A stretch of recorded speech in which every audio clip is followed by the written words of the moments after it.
خب به نام خداوند بخشنده و مهربان، همدیاران عزیز، امروز میخواستم یک صحبتی خاص با مردم عزیز بدخشان و درباره بدخشان داشته باشم، چون حادثه‌ای که چند روز قبل در تاجیکستان در این منطقه گذشت سوالهای زیادی را به وجود آورد و سوالهایی که بسیار از اونها هنوز هم جواب ندارند و بحث‌های زیادی را درباره بدخشان، درباره مردم پامیر، درباره آینده این منطقه و مناسبت‌های این گوشه تاجیکستان با مرکز، با پایتخت تاجیکستان، با دیگر گوشه و با دیگر مردم در دیگر گوشه و کنارهای تاجیکستان را خیلی این سوالها را با وجود آورد و این قسم از این بحث‌ها، قسم از این موضوعها هنوز در گذشته هم بودند و شاید در آینده هم باقی خواهند ماند. و ما در پیمان ملی تاجیکستان تصمیم گرفتیم، مشورت کردیم که یک صحبت خاصی صمیمانه، برادرانه و همشهریانه با مردم بدخشان و درباره بدخشان داشته باشیم تا اینکه حداقل نقطه نظر پیمان ملی تاجیکستان درباره این گوشه زیبای کشورمان و درباره مردم شریف بدخشان مشخص باشد. و قبل از آن میخواستم نظر شخصی خودم را درباره این حادثه‌های گذشته بگویم که آیا این حادثه‌ها چی برد و چی باخته داشت. البته همه گونه تنش وضعیت، همه گونه بی‌ثباتی این باخت دارد، هیچگاه در خودش برد یا پیروزی ندارد که ما بگیم که این حادثه ها با پیروزی کدام طرف، مثلا حکومت امام رحمان یا مردم بدخشان انجام شد یا با باختی کدام طرفه. اما در برابر این همه بدبختی و مصیبت ها من در عموم این جنبه یا نهایت این روزهای پرتلاطم را خیلی مثبت میبینم، به نفع مردم میبینم و یک پیروزی نسبی میحسابم، برای آنکه حکومت امام رحمان جرأت نکرد که به مردم مثل سال 2012 هجوم کند، مستقیم و روی راست و اون کشتارها و جنایت‌هایی که در سالهای 2012 و بعداً صادر شد اونها را تکرار کند. ما خوب در یاد داریم که چگونه شهیدان سبزعلی، امام نظر و ده ها تن از فرزندان برومند بدخشان در اون سالها شهید شدند به شکل بسیار هم فجیع و ناجوانمردانه، چون که در اون سالها وضعیت کاملا فرق میکرد و امام رحمان این جسارت را داشت و این امکانیت را داشت که بالای مردم بدخشان هجوم کند. اما در این دوره این جسارت را نداشت و من فکر میکنم که پیروزی مردم، پیروزی نه تنها مردم بدخشان بلکه تمام ملت تاجیک در سراسر عالم این بود که به امام رحمان اجازت نداد، امکانیت نداد که به بدخشان بار دیگر هجوم کند. اگرچه این نقشه بود و این تهدیدا بود، شما یادتان هست که حتی وزارت‌های قدرتی به مردم جمع شده 2 ساعت وقت دادن، التیماتوم گذاشتن که اگر در 2 ساعت پراکنده نشوند بالای آنها هجوم صورت خواهد گرفت. اما بعداً نه اینکه التیماتوم آنها تاثیر نکرد بلکه خود مردم طلبات‌های خود را به حکومت اعلان کردند و حکومت مجبور شد که آنها را بپذیرد. یعنی نه اینکه التیماتوم نگذاشت بلکه التیماتوم مردم در اینجا تاثیر بیشتر داشت، اگرچه بعداً احساس شده ایستاده است که مثل همیشه این وعده های خالی تنها برای آرام کردن مردم بودند و هیچ کدامی از آنها عملی نشده ایستاده است. حتی مقامات دولتی باز هم شهید گلبدین را جنایتکار اعلان کردند و گفتند که او به جزای خود رسید، یعنی بدون دادگاه، بدون محکمه کشتن یک انسان را اینها به جایش رسیدن یک جنایتکار میدانند و این طبیعت حکومت امروزه تاجیکستان و طبیعت مناسبتش به مردمش به بدخشان را نشان میدهد. و بزرگترین پیروزی از نگاه من این بود که بار اول شاید در تاریخ تاجیکستان معاصر این بود که مردم تاجیک چه از منطقه های دیگر و چه از مردمی که در خارج قرار دارند، در امریکا، در اروپا، در روسیه، در سراسر دنیا در پهلوی مردم بدخشان، مردم خاروق ایستادند. و بله در سالهای قبلی هم در سال 2012 هم این حادثه شده بود، ولی صدای ملت به این شکل یگانه و با هم نبود. من فکر میکنم در اینجا دو تا عامل تاثیر کرد. یکی این که مردم بدخشان در چند پیش در قضیه واروخ اسفره از خود یک روحیه ملی و تندوستی و با تمام گوشه های تاجیکستان یک بودن رو نشان دادن و این هم تأثیر داشت که در جواب مردم دیگر منطقه ها آمدن مشکلی مردم بدخشان و خاروق رو مشکلی خود دانستند، چون اونا هم احساس کردن، همگان دیدن که مشکلی و درد و غمی منطقه های دیگری تاجیکستان برای مردم بدخشان بیگانه نیست. عامل دیگر این بود که تمام مردم، تمام ملت تاجیک آهسته آهسته درک کرده ایستادند که این تقسیماتی که در بین مردم تاجیک طول این سالها صورت گرفت، یکی را بدخشانی، یکی را کلابی، یکی را رشتی و زرفشانی و خوجندی تقسیم کردن و این همه تقسیم کردن و حکومت راندن ها به خاطر آن است که هر کدام از منطقه ها هر کدام از مردم رو در تنهایی ضعیف کنند و نتواند ملت همچون ملت یگانه متحد صدا بلند کند. ملت این را درک کرده ایستاده است و به خود سوال داد، برای مثال یک کلابی، یک رشتی، یک خوجندی که بدخشانی از من چی فرق دارد و چرا من اگر واقعا تاجیک هستم، تاجیکستانی هستم، چرا درد بدخشان را، درد خاروق را درد خود ندارم. و عامل دیگر این خستگی مردم از وضعیت، از یک حاکمیت، یک گروه و مردم واقعا هم خسته شدند. مردم احساس کرده ایستادند که باید تمام فرصت ها، تمام امکانیت ها را استفاده برد تا اینکه اعتراض خود را به وضعیت کنونی، به سیاست های حکومتی امروزه نشان داد. من فکر میکنم که این سه عامل اصلی در پهلوی چندین عامل های دیگر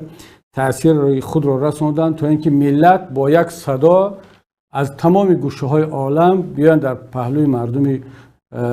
خاروق، مردم بدخشان قرار بگیرند و این قوت را، این قدرت را حکومتداران به خصوص پرزیدنت تاجیکستان امامعلی رحمان درک کرد، وگرنه من مطمئنم که مثل سالهای پیشین باز بالای مردم بدخشان هجوم صورت میگیرد. و اینجا در صحبت قبلی هم گفتم، حالا هم یک پیام کوتاه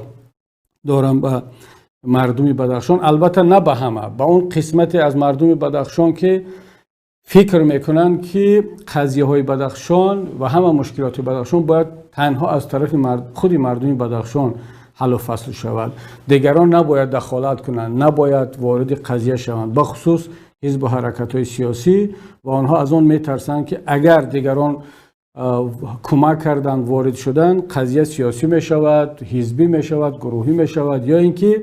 خود مردم بدخشان از آن می ترسند که گویا از مشکلی آنها سوء استفاده خواهد شد. این فکر در بین نه تنها مردم بدخشان بلکه دیگر قشرهای جامعه تاجیکستان هم وجود دارد، حتی در بین نمایندگان احزاب. من فکر میکنم که انا همین فکر خطا و اشتباهی بسیاری از مشکلات ملت تاجیک را سبب شده است و وقتی آن رسیده است که دیگر ما مشکلی خود را مشکلی ملت بدانیم، مشکلی ملت را مشکلی خود بدانیم. مشکلی زندانیان سیاسی مثل محمد علی حید، بزرگمهر، زید سعیدوف و دیگران، این مشکلی تنها حزب نهضت اسلامی تاجیکستان یا خانواده اون زندانی سیاسی نیست که تمام ملت فراموش کند، همون طوری که متاسفانه امروز فراموش کرده ایستادند. میگن خب به ما چی، اون فرزند من در زندان نیست که محمد علی حید شاید خودش یگان مشکلی کرده است یا مشکلش را خودش با حکومت حل کند، چرا من به خاطر محمد علی حید یا زید سعیدوف یا بزرگمهر یاروف زندگی خود را، آرامش خود را در زیر خطر بگذارم؟ و همین است که منتظر میشیم تا که فرزند ما، خویش ما یا خودمون داخل زندان شویم. همونطور بعضیا فکر میکنن که مشکلی بدخشان مشکلی خودشون است. اکنون این حادثه نشان داد، این حادثه آخر خاروق، وقتی که ملت متحد شد در برابر ظلم، بی‌عدالتی، دیدیم که چگونه تاثیر رساند و نتوانست حکومت این طرح بسیار بدی خود را تا آخر عملی کند. اما نکته دیگر این است که من از مردم بدخشان خیلی هم احترامانه خواهش میکنم، التجا میکنم، با اون تجربه کمی هم باشد، ما داریم نباید به این وعده ها، به این گذشته های موقتی زیاد باور کرد. شما میدانید در تاریخ معاصر تاجیک سازشنامه صلح بود، داد و گرفت‌ها بود، اشک‌های چشما رسانده شد، آشتی‌ها خورده شد و وعده های زیاد داده شد و حتی تکیه کردیم به غضب خدا و لعنت ملت که هر کسی که باز کسی دیگر را خائن بگوید و خیانت کند. ولی دیدیم که هیچ کدامی از اینها نتیجه نداد و نتیجه نخواهد داد مادامی که در سر قدرت افرادی هستند که ارزش‌های مثل عهد و پیمان و جوانمردی برایشان هیچ ارزش، هیچ قیمتی ندارد. بنابراین من پیشترم گفته بودم، حالا هم خواهش میکنم، تاکید میکنم که جوانان غیور بدخشان اگرچه خوب کردن که وارد گفت و شنید شدن و این پیروزی شما را اثبات کرد، اما در آینده باز احتیاط باید کرد که فریب این گونه بازی ها خورده نشود. و حالا من میخواستم با این مقدمه وارد چند نکته اساسی شوم که میخواستم صحبت خودم را با مردم بدخشان کرده باشم. ببینید برادران عزیز، همدیاران محترم، بدخشانی های گرامی، من فکر میکنم که شما مردم بدخشان اون خودمختاریت و اون استقلالیت فرهنگی یا همه گونه استقلالیتی که دلتان میخواهد اون را هم سزاوار بودید و این روز بیشتر سزاوار شدید، اثبات کردید با جوانمردی، با ایستادگری، با فعالیت‌های خود و اثبات کردید که واقعا شما یک مردمی هستید که هم باید مورد احترام باشید، شخصیتتان، خواسته هایتان و بخصوص اون اراده دائمی و خواهش دائمی خودمختاری که در شما هست و در ملت ها و قوم های مثل شما هست در سراسر جهان، این را شما اثبات کردید و واقعا هم سزاوار هستید. و من مطمئنم هر حکومتی که در تاجیکستان باشد، از حکومت امروزه شروع کرده و حکومت های آینده، باید این تلاش شما برای خودمختاری را احترام بگذارد، اجر بگذارد و آن را تأمین کند. البته وقتی ما درباره خودمختاری صحبت میکنیم باید آن کاملا روشن باشد که منظور کدام خودمختاری است.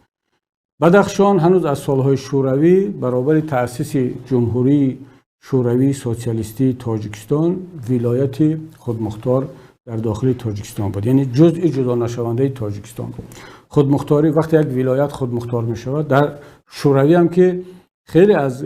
منطقه‌های دیگر این حق خودمختاری را داشتند، حتی در بعضی نه تنها ولایت‌ها بلکه جمهوری‌های خودمختار هم در داخل فدراسیون روسیه، در مثلا ازبکستان جمهوری خودمختاری قراقلپاقستان بود و این تجربه را در زمان شوروی بود و هنوز هم هست در فدراسیون روسیه. این به معنای آن است که اون یک خودمختاری در مسائل اقتصادی دارد، در مسائل فرهنگی دارد، اما جزئی جدا نشونده اون یک سوبیکت سیاسی هست. حالا اون سوبیکت سیاسی میتواند روسیه باشد، جمهوری ازبکستان باشد، جمهوری تاجیکستان باشد، یا برای مثال در امریکا هر شتات خودمختار است، در آلمان اینجا هر زمین خودمختار هست. این را قانونگذاری کنستیتوسیون اون کشور، قانونهای مخصوص این را تنظیم میکنند. اما از نگاه ما نباید یک دولت قوی، یک ملت قوی از خودمختار بودن یک گوشه خودش، یک جزء جدا نشونده خودش بترسد. تنها دولت‌های ضعیف، سیاستمداران ضعیف میترسند که به دیگران آزادی بیشتر بدهند، به دیگران استقلالیت بیشتر بدهند. انسان قوی به اعضای خانواده خودش، به فرزند خودش استقلالیت بیشتر میدهد، آزادی بیشتر میدهد. نمیترسد که اگر فرزند من قوی‌تر شد، داناتر شد، یعنی با پای خودش راست ایستاد، از من جدا می شود، از پدر، از خانواده جدا می شود. تنها پدری ضعیف این گونه فکر می کند که فرزندش از وی قوی تر می شود و جدا می شود. بلکه پدری مهربان، پدری سالم آرزو می کند که فرزندش قوی تر شود، از خودش پیشتر شود، از خودش بالاتر شود و در قدرت فرزندانش، اهل عائله‌اش، قدرت خودش رو می بیند. اما یک حکومتدار ضعیف اون میترسد که یک منطقهش قوی تر شود، از او پیشرفته تر شود. اون فرق ندارد بدخشان باشد، سوخت باشد، کلاب باشد یا منطقه دیگر. قانون ها را، سیاست را طرز طراحی میکند، راه اندازی میکند که منطقه ها همیشه از مرکز وابسته باشند، دستنگر باشند، در حالت ترس و بیچارگی و متهمی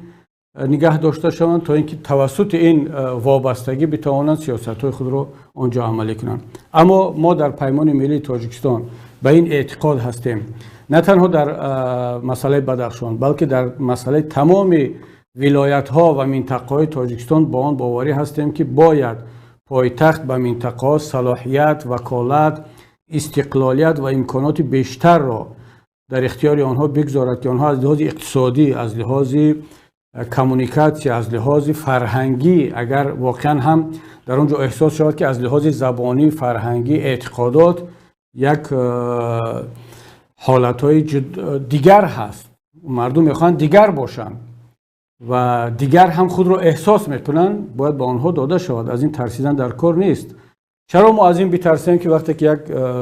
منطقه تاجیکستان، برای مثال بدخشان، میگوید که برادران عزیز، هموطنان گرامی، ما یک کمی از شما دیگر هستیم، دیگر بودن میخواهیم، چه جای بدی دارد؟ من امروز در آلمان هستم، با مردم محلی مگر مشکل دارم وقتی میگویم که من دیگر هستم و این دیگر بودن مرا احترام کنید. بخصوص مردم بدخشان که این دیگر بودنشون دیگر بودن 100 سال و 200 سال نیست، این تاریخی است، هزارها سال تاریخ دارد. مردم فرهنگ دارند، زبانهای گوناگون هست، رسم و آیین و اعتقادات خود را دارند. ما نه تنها این را باید احترام کنیم بلکه این را جزئی وظیفه های جدا نشونده خود همچون حاکمیت بدانیم که باید حمایت کنیم. احترام کردن جای خود، ولی حمایت مالی، اقتصادی باید پشتیبانی همه جانبه شود که اون هموطنان ما که میخواهند دیگر باشند و سزاوار دیگر بودن هم هستند، اینها این دیگر بودن را نه تنها احساس کنند بلکه در حیات، در عمل تطبیق کنند و با آن بفخرند. ما اگر یک حکومت دانا باشد، حکومت واقعا هم ملی باشد، نه تنها از این میترسد بلکه آن را به نفع تمام کشور استفاده میبرد. تاجیکستان ما با این گوناگون رنگی، با این طبیعت زیبا، با این مردمی گوناگونش، با بدخشانی هایمان، با یغنابی هایمان، با سغدی و کلابی و با این فرهنگ های گوناگون، چی در لباس، چی در غذا، چی در گفتار، چی در شیوه زندگی، این یک موزه طبیعی هست در یک کشور که تاجیکستان ما خودش میتواند تبدیل به یک موزه اتنوگرافی شود، موزه قوم ها، زبان ها، فرهنگ های گوناگون شود که شاید که ده ها و صدها میلیون دلار بودجه تاجیکستان و بودجه های محلی از آن استفاده برند. چرا ما این را همچون یک ثروت، سرمایه ملی استفاده نبریم بلکه از آن بترسیم؟ من فکر میکنم که اینجا یک مشکلی ذهنی و فکری در مرکز هست، در حکومتداران هست که نه تنها از مردم بدخشان، اصلا از همه گونه دیگرگونی میترسند، از دیگر بودن میترسند، از دیگر بودن فکری میترسند. یک نفر اگر میگوید که من نهضت هستم، یک کس میگوید من کمونیست، یکی میگوید که من سوسیال دموکرات هستم، دموکرات هستم، از این چیز میترسند. نه تنها از اون که یک کس میگوید من بدخشانی هستم، من پامیری هستم، یا من فکرم دیگر است، فرهنگم دیگر است، نه، از تمام دیگرگونی ها، از تمام گوناگون رنگی ها متاسفانه این حکومت میترسد، چون که اینا تفکرشون، دیدگاهشون همون دیدگاه های شخص شده یک کتازی، یک رنگ بودن، یکسان بودن و باز در رأس، در بالای همه این یکسان بودن باز که خودشون باشن.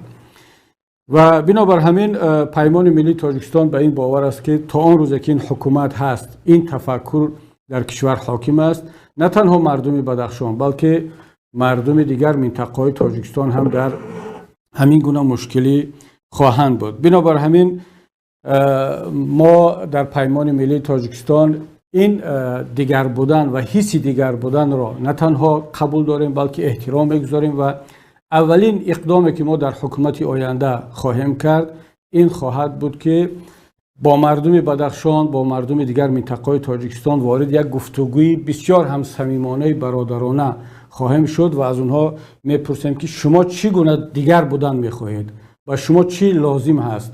آیا در مسائل های زبانی، در مسائل های فرهنگ، رسم و آیین، اقتصادیات، در تمام بخش‌ها باید که مردم احساس کنند که تقدیرشون در دست خودشون است و حکومت مرکزی وظیفه‌دار است که با آنها کمک برساند تا اینکه یک انسان در داخل تاجیکستان رشد کند. اما یک نکته رو هم پیش بگویم که معنی خودمختاری، معنی آن که یک انسان، یک گروه، یک گوشه تاجیکستان خودش رو مستقل حس کند به هیچ وجه، هیچگاه معنی جدا شدن از بدنه تاجیکستان را ندارد و نخواهد داشت. و من خیلی شادم، خیلی خرسندم و ما در پیمان ملی به این باور، به این قناعت رسیدیم که اگر در یگان افراد اگر وجود داشته باشد این کار شخصیش است، اما در هیچ گروه، در یگان افراد مؤثر در بدخشان هیچگاه فکری جدا شدن از تاجیکستان و سپاراتیسم نبود و نخواهد بود و هیچ کس هم، نه قانونگذاری جمهوری تاجیکستان و نه یک نیروی سیاسی و پیمان ملی تاجیکستان هم هیچگاه اجازت نخواهد داد که یک گوشه از تاجیکستان جدا ناپذیر با اون معنایی که بعضی ها میفهمند که تاجیکستان تقسیم می شود، بدخشان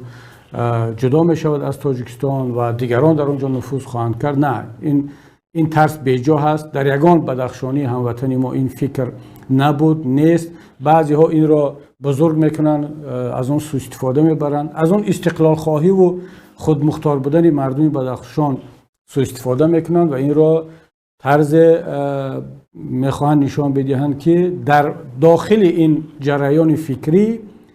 یک طرح بزرگ نهفته است که آن جدا کردن بدخشان از تاجیکستان است که این کاملا غلط است و هیچ کس به این اجازت نخواهد داد. من یک خواهش دیگر از مردم بدخشان دارم. مردم شریف بدخشان، شما واقعا هم اثبات کردید و سزاوار آن هستید که شما را احترام کنند و احترام هم خواهند کرد، همه خواهند نخواهند. و مردم تاجیک در مجموع، الوقت که من مردم تاجیک میگم شما هم جزئی آن هستید، در مجموع ملت در این شب و روزها در پهلوی شما بود، به شما کمک کرد و اثبات کرد که شما را برای خود بیگانه نمیداند و خودشان را هم برای شما بیگانه نمیدانند. اما در عوض ما از شما یک خواهش داریم، بخصوص والا ماها که زادگان دیگر گوشه های تاجیکستان هستیم و دیگر گوشه های تاجیکستان هم به خود مشکلی هایی دارند. ما در عوض آن همه دوست داشتن و احترام و این همه کمک هایی که به مردم بدخشان کردن، ما هم از شما یک خواهش داریم، از شما هم کمک میخواهیم. کمک شما چی میتواند باشد؟ مردم تاجیک اصولا مردم جسور، مردم غیور، مردم با ناموس است که اجازت نمیدهد که هیچ کسی استقلالیت و هویت او را پامال کند. البته اجازت نمیداد و هنوز هم ما تلاش کرده هستیم که اجازت ندهیم. اما این حکومت واقعا هم باید اعتراف کنیم که توانست اون غیرت و شجاعت مردم تاجیک را در عموم به خصوص منطقه های دیگر غیر از بدخشان را کمی ضعیف کند، بیش کند، با راه زندان کردن، کشتن، ترسانیدن، تجاوز. اینا مثل که همون چنگیزخان کرد و خراسان را زیر پا کرد، شیران خراسان را به گفت شاعر تبدیل به روباه کرد. اینا هم با همون اسلوب تلاش دارن که این کار را تکرار کنند. خواهش ما از شما این است که در عوض شما اون جسارت و غیرت و اون شجاعت خود را به هر شکلی که میتوانید کمک کنید که به دیگر گوشه های تاجیکستان انتقال بیابد. باور کنید در قفقاز گاه می شود که مردم چچن از خود یک انرژی را بیرون میکنن که دیگر مردم اطراف در قفقاز، داغستانی ها و مثلا این گوشه ها و ادیگه و چرکس ها و دیگر از اونها الهام میگیرن و میبینه که در مجموع قفقاز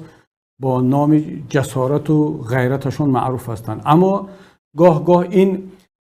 اچک یا اپیسنتر این شجاعت و جسارت گاه میبینید که 200 سال پیش در داغستانی ها بود، در امام شامل بود، بعد انتقال یافت به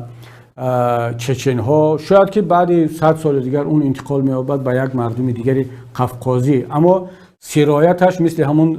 زمین لرزه که در اپیسنتر رخ می‌دهد، تأثیرش به دیگران میرسد. امروز اپیسنتر شجاعت و مردانگی و استقلال خواهی در تاجیکستان این بدخشان است. با کسی معقول هست یا نیست، بدخشان اپیسنتری هویت ملی ما هست، جسارت ملی ما هست، خودشناسی ملی ما هست. زمانی بود که این در کلا بود، زمانی واسع اپیسنتر یا مرکز اچک کلا بود، واسع بود. زمانی بود که این در سوخت بود، در زمان مقنع، در زمان گذشته. زمانی بود مسچاه بود، زمانی بود رشت بود، زمانی بود خود دوشنبه بود. اما امروز بدخشان است. من از شما خواهش میکنم، همچون برادر شما، همچون یک نفر شما، که تلاش کنید، جدا نکنید خود را از دیگر مردم، بلکه تلاش کنید که این قدرت و این غیرت و جوانمردی شما بیرود به سمت‌های دیگر، به ما، به تاجیکان دیگر تأثیر برساند، تا اینکه ملت تاجیک در مجموع، تاجیکستانیان در مجموع تبدیل شوند به یک ملت یگانه، واحد، غیور، جسور، که دیگر هیچ کس نتواند، نه یک حکومتی، نه یک کشوری بیگانه چشم علا کند به سرزمین ما، به هویت ما، به دین ما، به ننگ و ناموس ما، به زن و به خواهر و مادر ما. و این خواهش ما از شما مردم شریف بدخشان این است که شما این رو میتوانید کرده و باید هم بکنید. همون طوری که قرض یک تاجیکستانی دیگر است که به شما کمک کند، قرض شما هم هست که وظیفه شما هم هست که خود را از بدنه ملت هیچگاه جدا نبینید و اون صفتهای نیک خود را آیسته آیسته به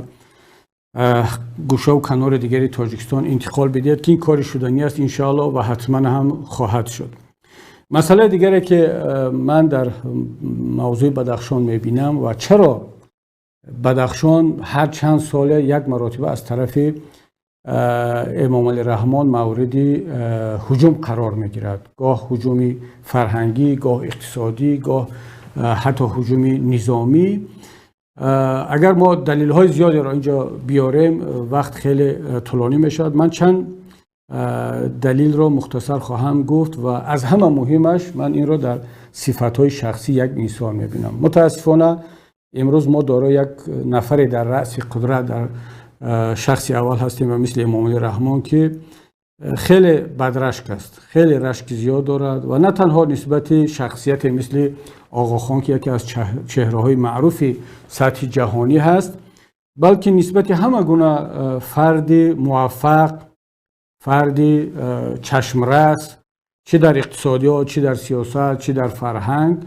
متاسفانه با یک حس خودکمبینی و گفت روسا کامپلکس نیپالناتسیونستی، من نمیدونم از کجا پیدا شده است در این آدم، ولی این مشاهده میشه در همه سمت‌ها، در همه شخصیت‌ها. شما میبینید که زید سعیدوف رو زندانی کرد به خاطر آنکه خب یک چهره موفق بود. تا وقتی که زید سعید در وزیر بود در او کار میکرد مشکل نداشت، خب میگفتین تابعی من است. اما وقتی که زید از وزارت بیرون برآمد و همچنین یک شخص مستقل خواست عمل کند و خواست حزب خود را تأسیس بدهد، دید که این حزب کردنی هست، پول هم دارد، محبوبیت هم دارد و برایش یک آدم خطرناک شد که از رشت داخل زندان کرد. همینطور محمد روزی اسکندرов، همینطور سلیم یعقوبوف، یعقوب سلیموف یا دیگر شخصیت‌های معروف، حالا از سیاستمداران که من نمیگم، از استاد تورج جانزاده شروع کرده تا استاد نوری و تا سیاستمداران امروز، یکی باید بمیرد، یکی باید زندانی شود، یکی باید هجرت کند. حتی کار به حافظان و به آوازخوان‌های معروف هم میرسد متاسفانه. اما در سطح جهانی و بخصوص در قضیه بدخشان این متاسفانه رشک شخصی به شخصیت آقاخان که یک چهره واقعا هم معروف است و محبوب هست در سطح جهان، بخصوص در مردم بدخشان، حالا در جهان کو مورد احترام است و مورد پذیرش است و همگان قبول دارند، اما برای مردم بدخشان، برای اسماعیلی های تمام جهان نه تنها مورد احترام است، یک شخص محبوب هست، پیشوا هست و متاسفانه امام علی رحمان نتوانست این را تحمل کند که مردم بدخشان بغیر از او باز یک نفر دیگر را احترام دارند و نه تنها احترام، دوست می‌دارند و بالاتر از همه شخصیت زنده دیگر در جهان در امروز می‌دانند. و این رشک و این حسد و بخیلی تأثیر خود را به مناسبت امام علی رحمان به بدخشان و به بدخشانیان متاسفانه رسانده است که ما نشانه های آن را در همه جا میبینیم. در مناسبت به خود آقاخان و طرحهای آقاخان هم میبینیم. دوستان گرامی، بخصوص کسانی که غیر از هموطنان بدخشانی ما این نکته را خوب متوجه باشید. وقتی که ما درباره شخصیت مثل آقاخان صحبت میکنیم یا بدخشان صحبت میکنیم یا مذهبی اسماعیلیه، من خواهش میکنم زود مسئله را به مسئله های مذهبی نکشانند و حالا یا یک نفر دفاع از آقاخان میکند یا از مذهبی اسماعیلیه میکند یا از مردم بدخشان میکند. نه، ما باید حقیقت را بگیم. ما باید از این مسئله ها را، حقیقت ها را از بحث های محدود قومی و ملی و مذهبی باید جدا کنیم. و گاه وقتی که منم واقعیت ها را میگویم درباره حتی طالبان، بعضیا میگن که شما مسئله را مثلا حمایت از طالبان کردید. نه، ما از طالبان هیچگاه حمایت نخواهیم کرد و تا آن وقتی که اونها کار نکنن که از اون قابل یا مورد احترام باشند و از اون حمایت کرده شود. اما وقتی که حقیقت ها گفته می شود، مقایسه کرده می شود، ما نباید ظلم کنیم، نباید تا اون درجه به انصاف باشیم که حتی نسبت وقتی بها دادن نسبت طالب یا حتی نسبت امام علی رحمان هم از به انصافی استفاده شود. چرا ما وقتی که درباره امام علی رحمان صحبت میکنیم، با وجود این همه ظلم و ستم و جنایت های کرده است، نباید از مرز انصاف بیرون شویم و بی‌عدالتی کنیم. حالا من وقتی که درباره آقاخان، درباره هموطنان اسماعیلی خودم ما صحبت میکنم، باز بعضی تنگ نظران میتونن این بحثا رو بکشونن به سمت دیگر. اما نه، وقتی آن است که باید حقیقت ها گفته شود، باید با جسارت آشکار خودمان رو فریب ندهیم، خودمان رو در اون اتاقای تنگ فکری حبس نکنیم، بلکه آزادانه نظرهای خود را بگوییم که واقعیت همین است. آقاخان همچون شخصیت به کسی معقول هست یا نیست، امام علی رحمان میخواهد یا نمیخواهد، از جمله چندین افرادی از در سطح جهانی که نابسته از آن که مقام و منصب دارند یا ندارند، اینها شخصیت هایی هستند مثل رمز که پذیرفته شدند. اینها خیلی تأثیر دارند، اینها خیلی امکانیت دارند، حرف اینها حرف از شنیده می شود. خود همین امام علی رحمان را در سالهای اول آقاخان در سطح جهانی معرفی کرد. سفر این از هم آخرش نه، پیش از این به فرانسه با هماهنگی و کمک آقاخان انجام شد و نهادهای آقاخان و تأثیر آقاخان، تأثیر نهادهای آقاخان در معرفی تاجیکستان، در معرفی خود امام علی رحمان در سطح جهانی کم نبود. اما چی بدی دارد که وقتی که یک گوشه از مردم تاجیکستان از لحاظ اعتقادی، فرهنگی نفر را بیشتر از پرزیدنت کشور دوست می‌دارن، احترام میکنن، اونها که آقاخان را همچون پرزیدنت تاجیکستان دوست نمی‌دارن. پرزیدنت تاجیکستان امام علی رحمان است و شرط نیست که پرزیدنت تاجیکستان رو باید دوست داشت. پرزیدنت یک کشور خادم اون کشور است. ممکن مثلا اگر که همه پرزیدنت ها رو باید دوست بدارن، باید که ترامپ هیچگاه از قدرت نمیرفت، همه باید او رو دوست می‌داشتن. تا امروز هم برخی از امریکایی‌ها ترامپ رو دوست می‌دارن، اما اکثریت امریکا گفتن نه، تو 5 سال پرزیدنت بودی، رفت، تمام دیگر. شرط نیست که همه او رو دوست بدارن، شرط نیست که همه مرکل رو دوست بدارن و شرط هم نیست که همه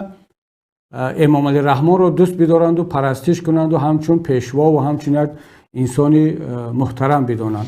اما شخصیت آقاخان مثل آقاخان دیگر شخصیت‌های معنوی و فرهنگی مسئلهش دیگر است. همه اسماعیلی ها او را دوست می‌دارند، همه اسماعیلی ها او را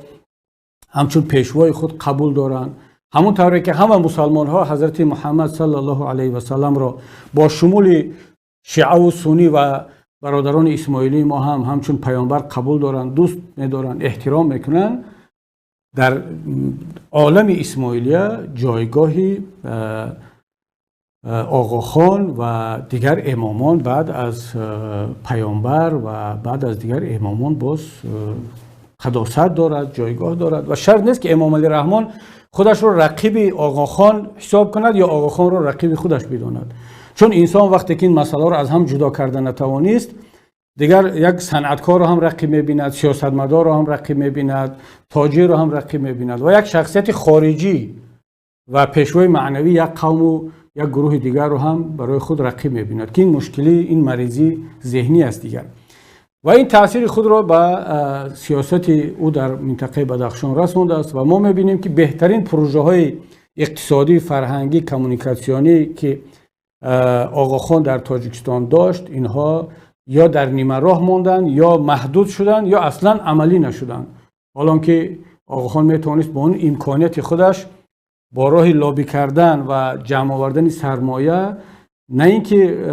دهها بلکه صدها میلیون و حتی شاید میلیاردها دلار را برای تاجیکستان همچون سرمایه اقتصادی، کمیونیکاسیونی، علمی و فرهنگی بکشاند و تاجیکستان تبدیل شود به یک مرکز بزرگ علمی، فرهنگی، کمیونیکاسیونی منطقه اگر رهبریت کشور عقل می داشت، دانش می داشت و این حسودی و کینه و بخل و رشک رو کنار می گذاشت. حکومت آینده تاجیکستان باید از امکانیت‌های نه تنها آقاخان بلکه تمام مرکزها و شخصیت‌های علمی و فرهنگی که می‌خواهند دوست تاجیکستان باشند و کمک کنند باید استفاده برند که پیمان ملی تاجیکستان حتما این کار رو خواهد کرد. شما ببینید که ما چی رو از دست دادیم، یعنی این بخل و حسد شخصی یک نفر نسبت آقاخان چی رو از دست تاجیکستان چی رو از دست داد، نه تنها بدخشانی‌ها بلکه کل مردم تاجیکستان، البته تاثیرش بیشتر به بدخشان رسید. من از طرح‌های علمی آقاخان شروع کنم. آقاخان نیت داشت که در تاجیکستان یک دانشگاهی قوی ترین دانشگاه‌های منطقه‌ای را با نام دانشگاه آسیای میانه بر تأسیس بدهد که تأسیس هم داد با مرکزش در بیشکک. اما در اول برنامه این بود که در خاروغ این تشکیل کرده شود و فیلیال‌هایش در قرقیزستان و جاهای دیگر. یعنی تاجیکستان می توانست توسط داشتن چون یک دانشگاه قوی با استانداردهای بین المللی غربی از لحاظ اکادمیکی فکری آسیای مرکزی را کنترل کند، یعنی دانشجو قبول کند. امروز کشورهای قوی صدها میلیون دلار گرانت جدا میکنند، استیپندیا جدا میکنند که دانشجویان از سراسر جهان بیان در امریکا، در خیتای، در روسیه، در آلمان درس بخوانند و وقتی که برمیگردند به کشور خود این دانشجوی تحصیل کرده و دیپلم گرفته فرهنگ، زبان و محبت این کشوری که در آنجا خوانده است اون را انتقال میدهد به وطن خودش. همونطوری که من در مسکو خواندم یا در دانشگاه خارجی خواندم، خواهی نخواهی تحت تاثیر فرهنگ اون کشور قرار میگیری و برای همین است که من هیچگاه با ملت روس مشکلی نداشتم و نخواهم داشت، اگرچه با حکومت‌هاش میتوانم مشکلی داشته باشم. یعنی تاجیکستان صدها و هزارها سفیر غیر رسمی از داخل کشورهای دیگر پیدا میکرد. اگر آنها می آمدن در دانشگاه آسیای مرکزی در تاجیکستان در خاروغ تحصیل میکردن، علم را میگرفتن، از خود فرهنگ می آوردن، فرهنگ ما را می بردن و تاجیکستان تبدیل میشد به یک مرکز و اصطلاح امروزه به همون خب که تمام آسیای مرکزی را از لحاظ فکری، اکادمیکی و علمی می پیوست و هزارها جوان تاجیک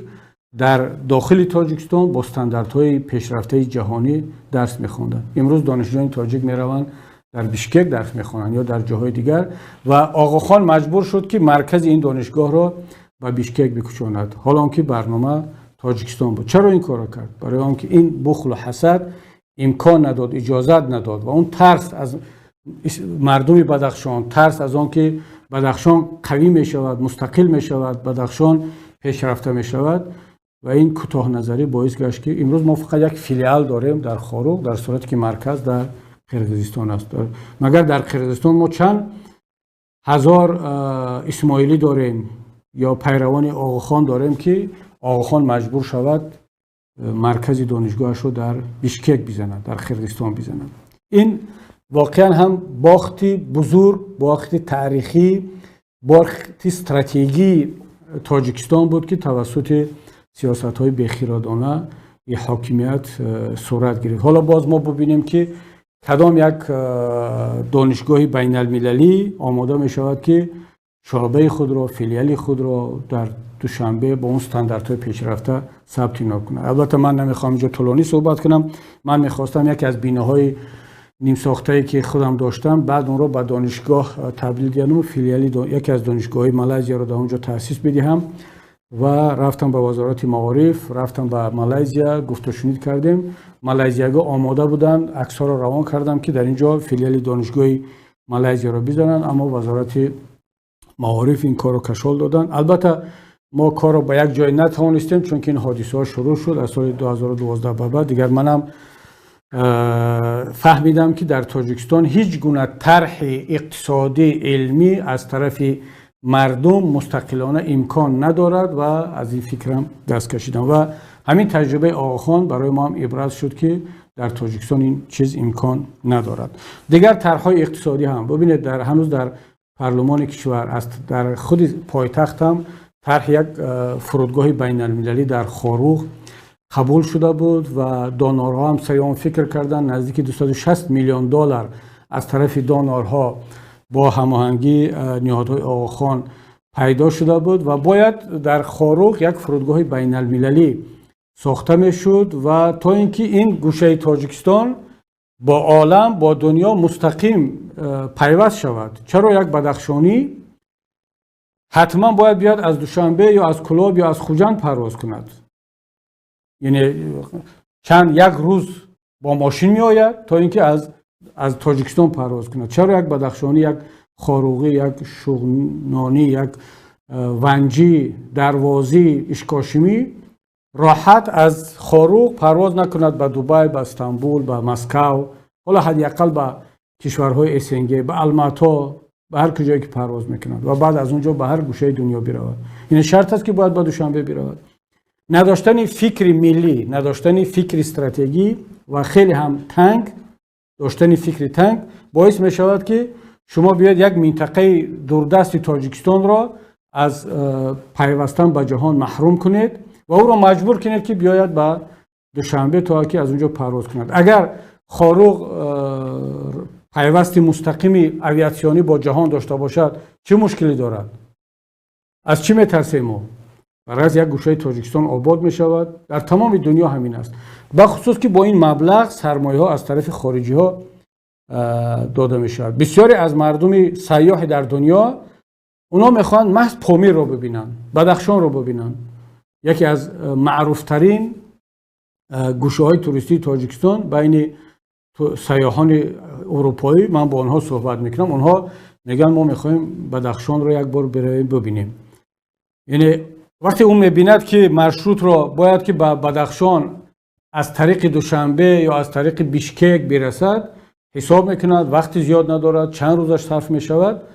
این دیگر برنامه‌اش رو تغییر میدهد، میرود نپال، میرود به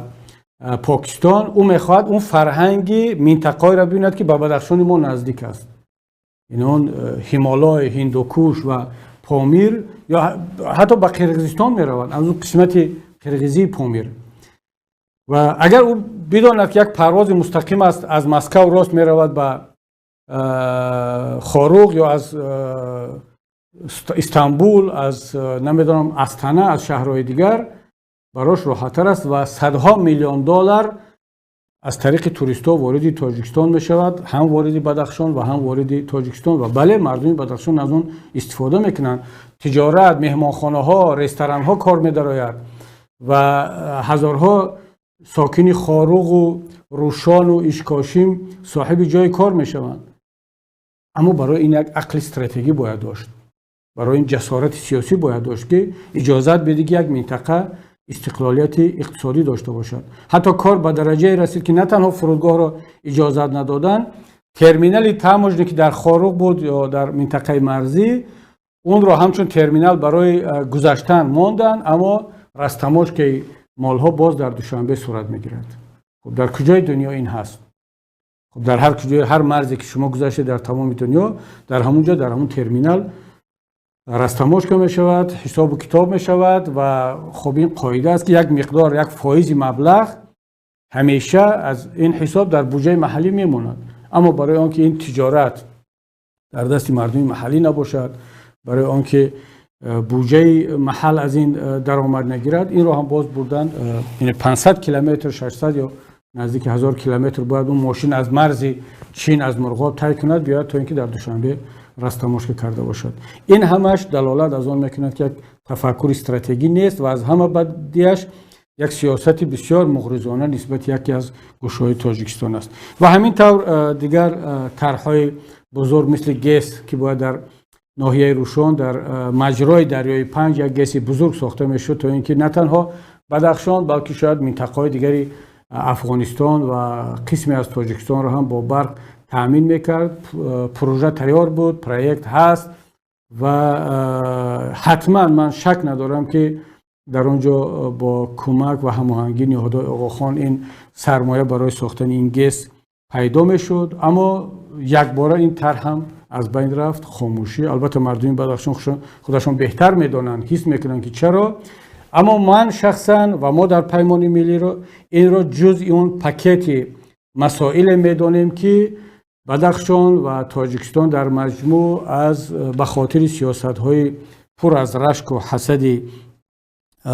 رهبریت تاجیکستان نسبت شخصی آقاخان و ترس از مردم جسور و غیر بدخشان از اون طلب و خواهش برای خودمختاری فرهنگی و اقتصادی مردم در مجموع نتیجهش این شد که ما صدها میلیون و شاید که میلیاردها دلار را از دست دادیم و یک خزینه و ذخیره بزرگ علمی را مثل دانشگاه آسیای مرکزی که با استانداردهای جهانی بود اون را از دست دادیم و تاجیکستان آهسته آهسته تبدیل شده است به یک گوشه که در حاشیه، در انزوا یا به اصطلاح غربی در ایزولاسی جهانی قرار میگیرد و متاسفانه این نه تنها با بدخشان بلکه با دیگر گوشه و کنارهای کشور ما هم تهدید کرده ایستاده است. و بنابراین من اینجا خلاصه میکنم صحبتم را که خاص برای مردم بدخشان بود و در آخر این را میگم که برادران عزیز، هموطنان گرامی، وقتی آن رسیده است که دیگر ما خودمان را جزء جدا نشونده یک ملت، یک کشور بدانیم و با سری بلند، با صدای بلند مردم بدخشان این را بیان کنند، دعوا کنند و اثبات کنند. اثبات کرده ایستادند، اما دیگر اجازت ندهید به یک تاجیکستانی دیگر از گوشه های دیگری تاجیکستان که شما را متهم به آن کنند که شما جدای خواه هستید، سپاراتیست هستید و یا اینکه یگان اختلاف جدایی بین بدخشان و دیگر گوشه های تاجیکستان هست. و اگر کسی هم واقعا خودش را احساس میکند که اون تاجیک نیست، مثلا پامری است یا بدخشانی است، چی بدی دارد؟ چرا ما دیگر تاجیکان، حالا که خدا را شکر اکثریت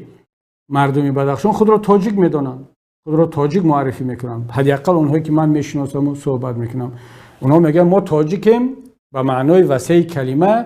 اما ما دیگر هستیم و این حق است، حقشان هم همین است، باید همین گونه هم باشد. اما بالفرض یک نفر گفت که نه، من خودم را تاجیک احساس نمیکنم، من تاجیکستانی هستم اما خودم را تاجیک نه، من خودم را پامیری احساس میکنم. یک نفر میگه که من تاجیکستانی هستم اما خودم را یغنابی احساس میکنم.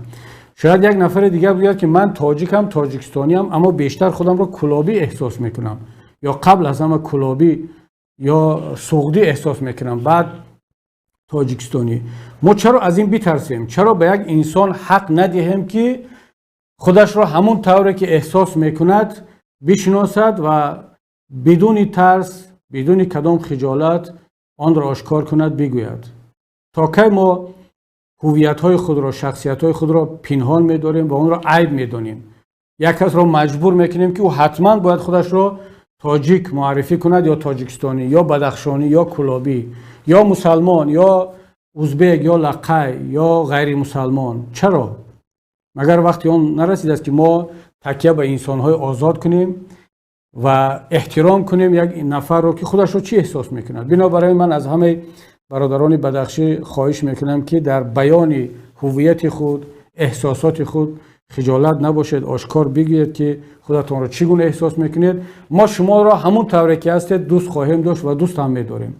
و باور داریم که شما هم ما را همون خیال قبول کردید، قبول خواهیم کرد و خواهید کرد و همین طور تمام مردم دیگری تاجیکستان و در آینده انشاءالله ما یک تاجیکستان بسیار هم متحد، آباد، زیبا خواهیم داشت که هر انسان نابسته از مذهبش، از دینش، از